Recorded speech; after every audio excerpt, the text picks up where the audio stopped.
I wanted to record this because a year ago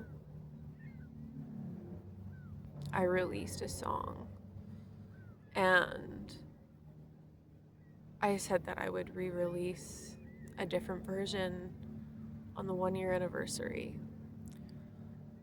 And that statement definitely in part came from this place of knowing that like it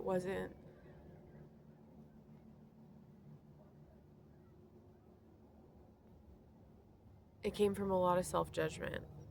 It came from a lot of shame. It came from a lot of self-hatred and just an obligation to do better for other people, but also for the inner critic in me. I didn't have a sense of peace at all when I was working on that song, when I was releasing that song.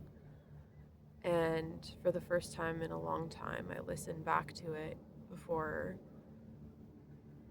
coming to sit down and record this video. And it brought up a lot in me. Like, I laughed at several parts of it, just giggling, acknowledging that, that was just me doing my best at the time and having fun in a certain way. And there were also parts where I literally felt sick to my stomach listening to myself and everything back and just not feeling aligned with it, feeling like there was a lot of posturing, and just remembering the era and that phase of my life where I was just so shrouded in this defensive posture that was like very externalized, and I was like ready to fight. I was on the defensive almost all the time, and at the same time acting like I knew all these answers that I didn't and I don't. I definitely have moments of wisdom and, times and experiences in my life where I feel like they add value. But I'm not this like messiah figure that I was positioning myself to be, and there's so much coping,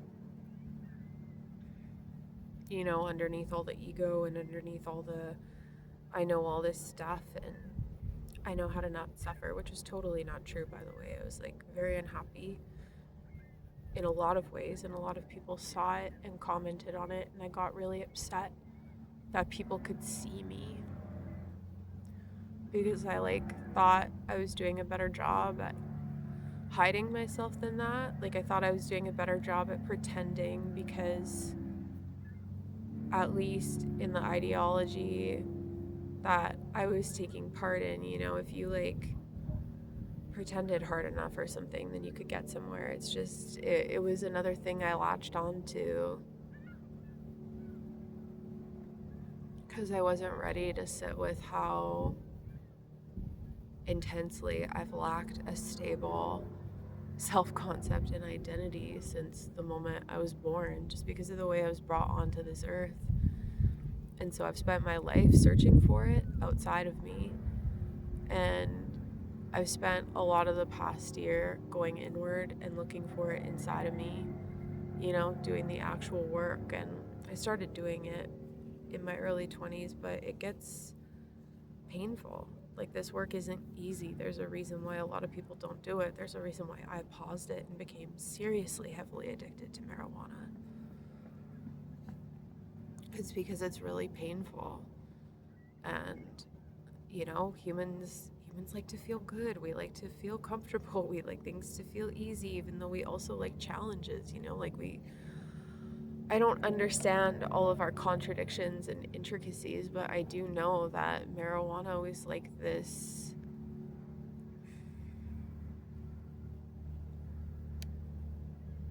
beautifully toxic crutch for me. And so is spirituality in a sense. And I'm still unpacking all of that. And I'm also not coming on here because I all of a sudden understand everything that happened in that phase of my life perfectly now. I think if I understand anything more now, it's that I'm never going to understand anything fully, really. Like, there's just senses a lot of the time, and I can do my best to put pieces together, but I think some of life is supposed to be a mystery. You know, I spoke with all this grand confidence, and so did my wife, you know, of like, oh my gosh, we're in a video game, and I don't really know that to be true. I do know that this world is so weird and complex and beautiful at the same time. Like, I don't really know what's happening. I'm scared in my life a lot of the time. And I think that's just the main conclusion that I've come to. That of like the one thing that brings us all together is it doesn't really matter what you believe. You know, I talk to so many people now just because of what I do for a living now. And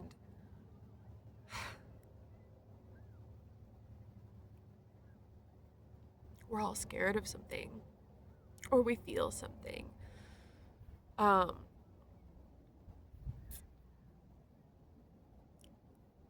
Or not. I don't know. Like,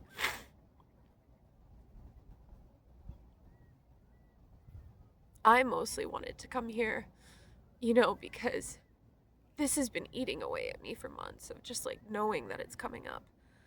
The year anniversary of me releasing something that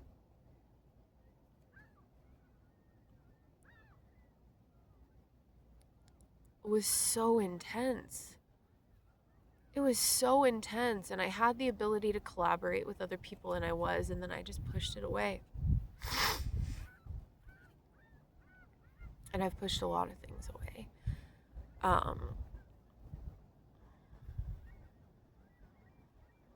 And there's definitely shame that comes up when I think about that. Because the people were good. And the way that they were treating me was good. And I just see so much ego in me in that phase of life, and this hard shell, and just also this like sympathetic understanding that I was going through so much pain. But it's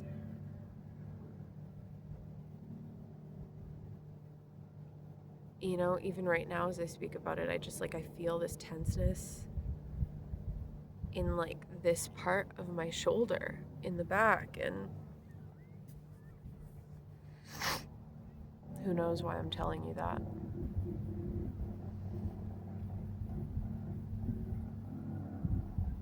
I feel like after everything that happened with Chrysalis, like I lost my sense of magic for a while. And I'm still finding a way to get that back in a way that like keeps me grounded in the 3D physical world. You know, I've wanted to escape so much of my life, my whole life. I thought maybe if I could make a childhood fantasy come true, then everything would be okay. And I totally bought what was being sold to me. But anything that's overly simplified is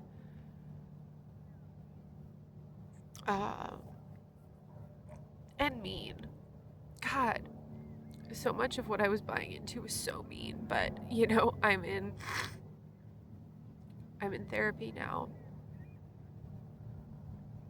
And I'm not surprised I engaged with such a harsh rhetoric, because I have been living so much of my life with just this rude, ruthless inner critic inside of me. And when you have that inside of you that judges you so harshly, you also judge everyone else harshly, and boy was I judging other people too. And it wasn't kind, and it wasn't helpful to other people or to me. And, you know, even that's hard to say because it's both true, and I can't throw the baby out with the bathwater, as they say it, because I wouldn't be living in the city I'm in without that phase of my life. I wouldn't have the job I'm in without that phase of my life. I wouldn't be able to confidently look at, this childhood fantasy of music and go, it's not that simple. It's not that simple, I think about myself sitting on the school bus as a kid and leaning back and I'm slobbing everywhere. And I'm not used to being on camera anymore. Oh, fuck, someone else is probably maybe gonna watch this. That's what you do when you record things and upload them.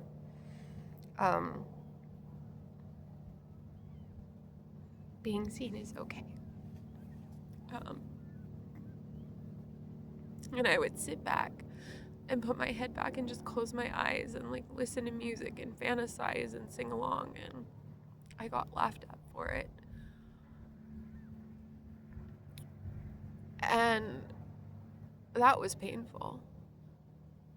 And I'm sorry to myself that happened to me, and I'm sorry to me that my life was so painful that I always felt like I had to escape it. And who knows, maybe if you're watching this, you feel like you have to escape your life too.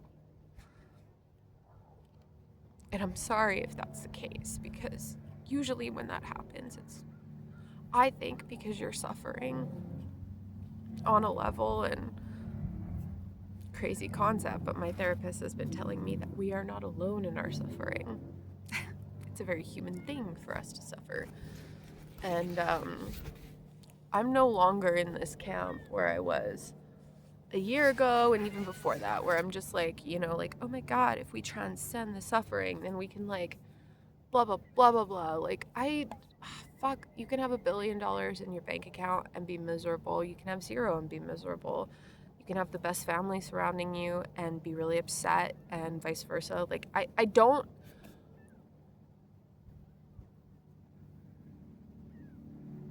I don't really know any other way to be human other than I'm just figuring out my way that works for me. And I know that sounds really cheesy, but it's true. And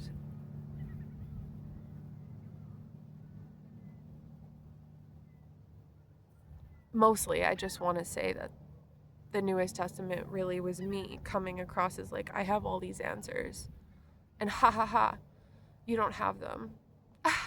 But I do. And there was a lot of ego in there. And it's okay, right? My inner child, I was talking with her earlier, and it's just she was doing her best, because I wasn't parenting my inner child back then. I wasn't doing that reparenting. And so she was literally doing her best. I was doing my best. Does that mean that's in alignment with the person I want to be now? No. And I don't have to let the shame just shame me forever. I'm still scared. And even though, it's funny, I'm I don't need to let the shame me forever, but I still feel shame. I don't want people in my real life, for the most part, that I've met since doing that now, to know that I did that. I'm really scared of being seen.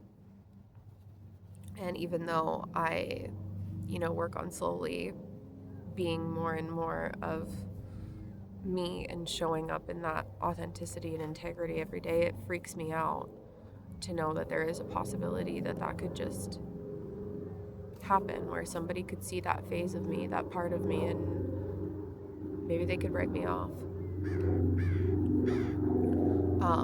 But maybe everybody has that, it's the self-compassion exercise my therapist tells me to do, and I do sometimes, where it's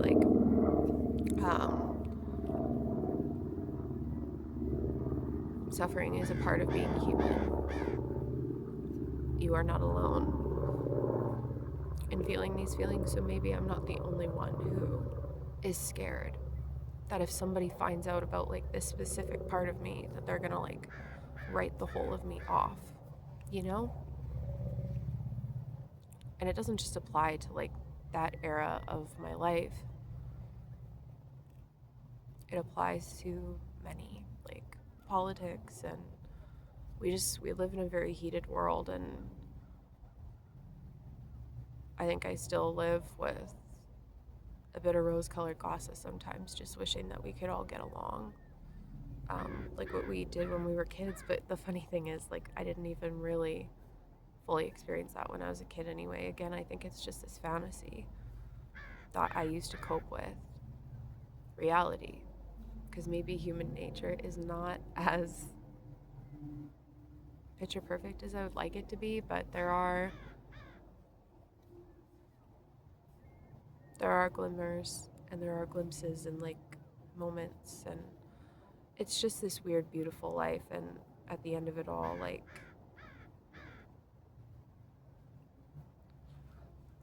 I don't know, it just is what it is. So I don't really know what else to say.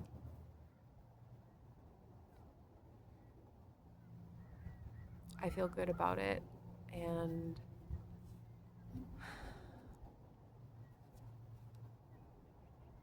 that's where I'm at. Thanks for listening, and I have no idea when or if I'll be back, but take care of yourself.